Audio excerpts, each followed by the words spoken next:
I want to challenge you to do something different for the next few minutes. Stop trying to manifest anything. Instead, watch your body. Notice where it tightens when you think about something you don't yet have. That tiny squeeze, a jaw clench, a hollowed chest, a shallow breath is the control loop. If you can find the exact place the tension begins, you found the input. Right there, you can start to loosen the code that feeds scarcity and step into effortless receiving. Ready to map the invisible loop? You've probably seen people who work themselves into the ground yet still end the day feeling behind. They level up skills, stay late, plan every detail, and somehow go to bed with that strange sense of not yet. That feeling isn't an indictment of effort. It's a symptom of a quiet program running beneath the surface, a routine most people never notice they installed for themselves. Scarcity is not primarily about money, timing, or talent. It's an operating system. It's an invisible filter that decides what your brain is even capable of seeing as possible. Scarcity is a small instruction embedded in your nervous system. Trust only what you can prove. Sounds reasonable. I'll relax when I've saved enough. I'll be confident when I land the job. I'll open up when I know they won't leave. But every one of those sentences runs on the same faulty logic. Proof first, trust later. Reality rarely cooperates with that sequence. Imagine the brain like an old computer. You feed it a thought, conditional trust, and the program runs. The process ramps up control, tightens posture, accelerates the heart. Out comes more anxiety, more micromanaging, more grasping. That output becomes fresh evidence for the original instruction. See? You're not safe yet, and the loop restarts. You've become both the coder and the data the code uses. Most of us feed our own scarcity narrative and then act surprised by the results. You can spot this loop in tiny moments. You check your phone waiting for a message. No message. Instant hollow. An hour later, the message arrives, but the relief is brittle and short. Finally, then the pattern resets. You trained your feelings to follow conditions instead of presence, or consider someone building a new career. They're doing the practical things, applications, outreach, skill practice, but doubt blurs their perception. They miss the compliments, the small nods of approval, the soft openings. The input is tuned to lack, so abundance gets filtered out before it ever touches their awareness. The brain prefers consistency, even if consistency is painful. Think of your emotional life as a thermostat. If you're used to living at a steady baseline of doubt, any rise in trust feels like a spike the system wants to correct. Your nerves start scanning for threats, delays, missteps, mistakes, and interpret them as confirmation that it's safer to return to familiar discomfort than to risk something unfamiliar. That's the scarcity loop, auto-correcting to safe. It's not personal or punitive. It's mechanical.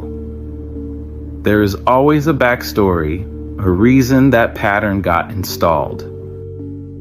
Maybe you grew up hearing love must be earned. So even in adulthood, you overwork for affection, managing impressions, predicting reactions, counting credits toward worthiness. Or maybe finances were unpredictable for years and you learned to grip money like oxygen. Even after steady income appears, the body remembers the scarcity.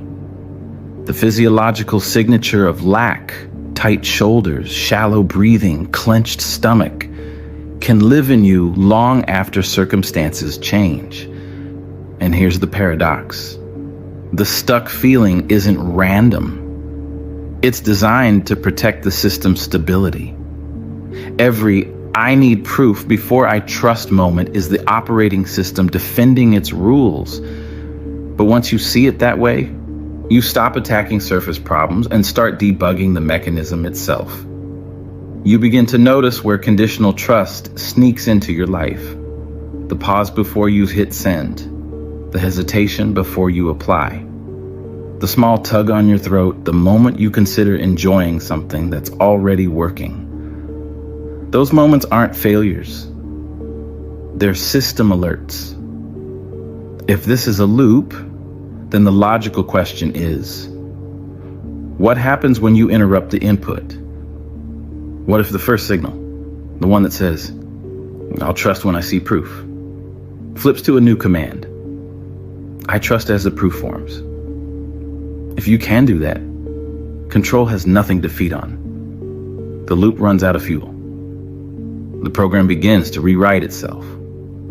That's when abundance stops being a concept and becomes a lived condition. Why does trying harder often make things feel worse?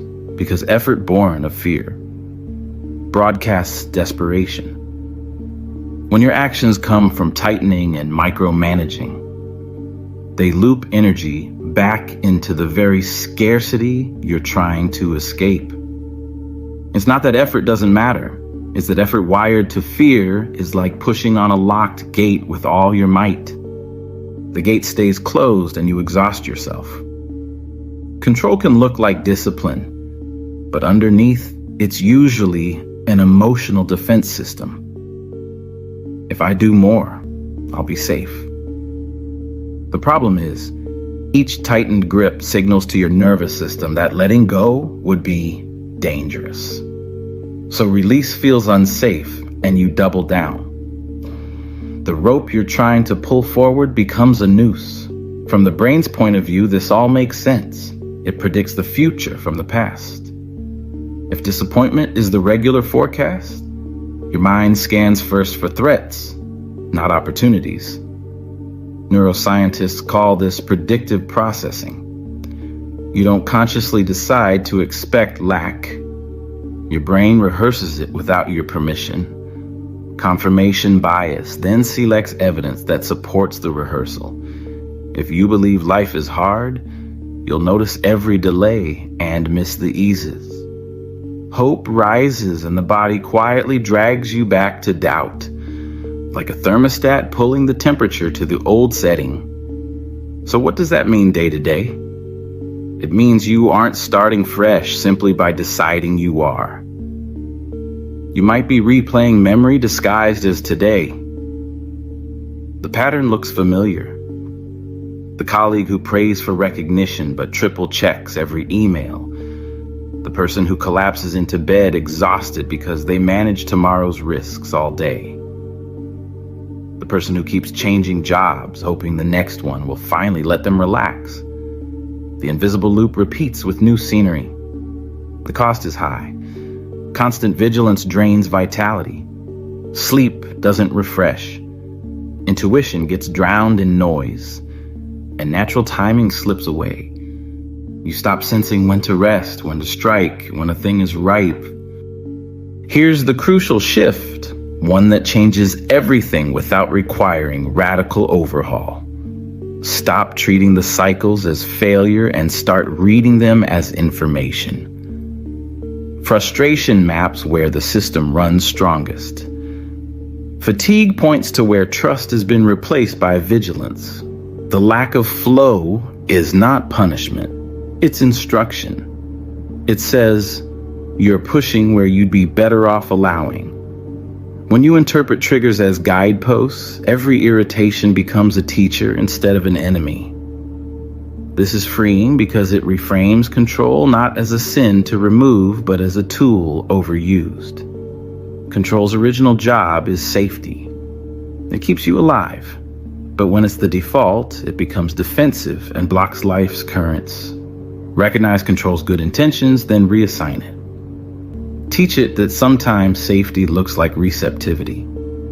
The single leverage point is simple.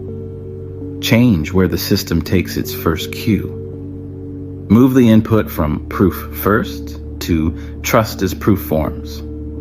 A tiny change at the input rewires the whole feedback loop. When conditional trust flips to unconditional trust, the scarcity loop runs out of energy. The output, those predictable, lack-driven outcomes, begins to update. You stop feeding old data into an obsolete program. This isn't magical thinking, it's signal processing. You're altering the source code of your emotional operating system. I don't mean this sounds easy because it isn't always comfortable. The brain resists feeling safe before seeing evidence. It prefers contracts before commitment, results before belief, comfort before release. That's why trust feels like a leap. It asks you to reverse the brain's wiring. Feel safe first, watch the proof form second. The brain hates that reversal, but the flow of life depends on it. A useful metaphor: flying through turbulence. Your instinct is to grip the controls, stare, and manage every twitch of the plane. But planes have autopilots for a reason. The autopilot navigates with steadier precision than frantic human hands can. Letting go and switching to autopilot feels terrifying at first because you're surrendering visible control to an unseen system. Yet the flight stabilizes. Trusting life is like engaging that autopilot.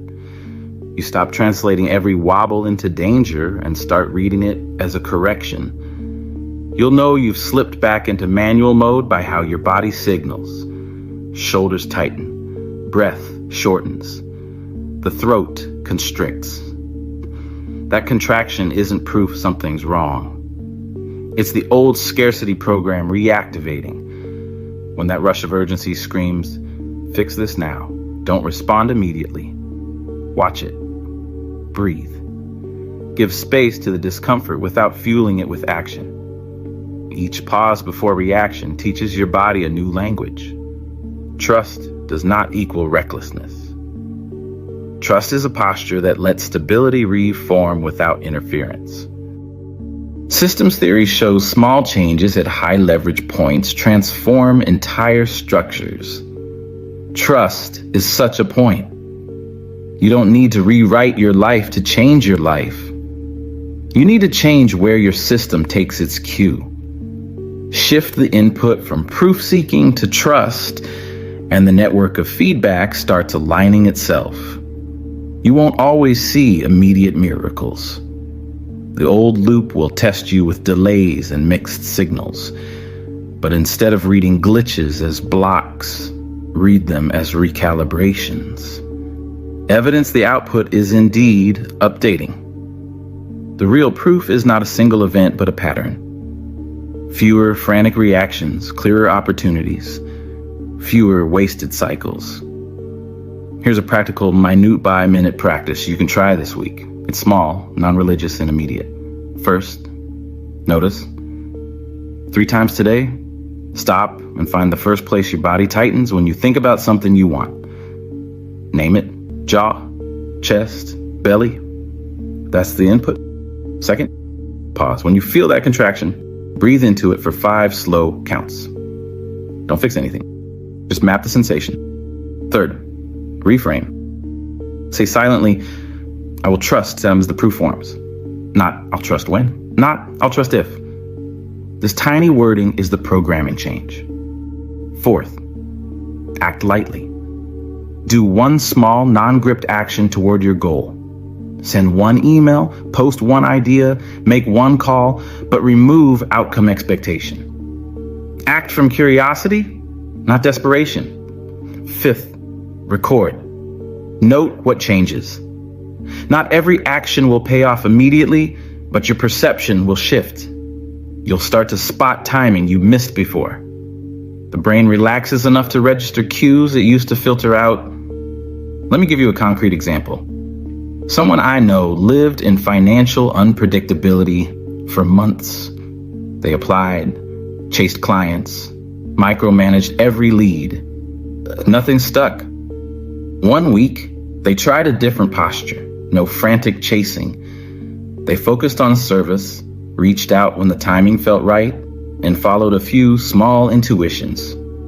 Within days, a polite contact turned into payment, and an overdue invoice cleared. Was it magic? Number. It was perception. When trust opened, their brain relaxed and started noticing windows that had always existed. Windows of doubt had been screening out. Surrender is not passive. It's selective. It's active receptivity. You're not standing still. You're sinking into openness. In that space, your actions sharpen because they no longer run through the filter of panic. The scarcity program loses authority when you stop trying to disprove it. Trust becomes the default input and scarcity becomes a memory, not a forecast. The system reshapes toward flow, timing, and expansion. Conversations happen at the right hour. People respond with ease. The output of abundance is revealed, not manufactured. When that shift happens, something subtle and profound changes in you. You stop seeing yourself as a broken thing that needs fixing and begin to recognize you were always a system calibrated for expansion. The myth of lack falls away because its purpose is fulfilled. It brought you back to the one lever that unlocks movement: trust. Abundance doesn't drop into your life from the outside. It appears when you stop arguing with what is and begin syncing with it. When your thoughts, emotions, and choices stop resisting reality, flow replaces effort. The paradox is wild. The less you chase, the more life meets you halfway. So here's the call. Not to push harder, but to trust deeper. Stop asking when, and start feeling it's already forming. Find the small contraction and interrupt it. Breathe into the tension. Reprogram the sentence in your head from "I will trust when" to "I trust" as the proof forms. Act, but with lightness. Notice. Repeat. Over time, your system quiets, and what you wanted begins to unfold, drawn to the new frequency you've set. If something here landed and you felt even a small unclenching, do one small courageous thing. Type "I attract abundance" in the comments. No story, no explanation.